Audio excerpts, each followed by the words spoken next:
Yes, ebana, mambo vipi Tanzania? Na leo tunakuletea kiboko ya wizi wa pikipiki, bajaji na magari. Inaitwa GPS Track. GPS Track ni nini?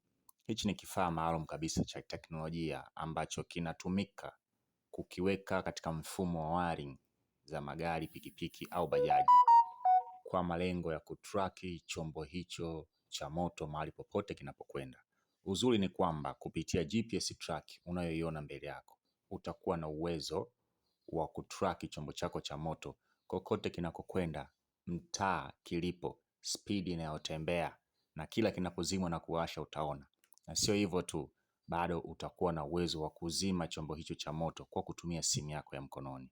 Kwa hiyo hii ni sawa na ulinzi, tena ulinzi wa kuaminika. Tunakukaribisha sana Gordon Technology, na hii ni huduma ya GPS Track.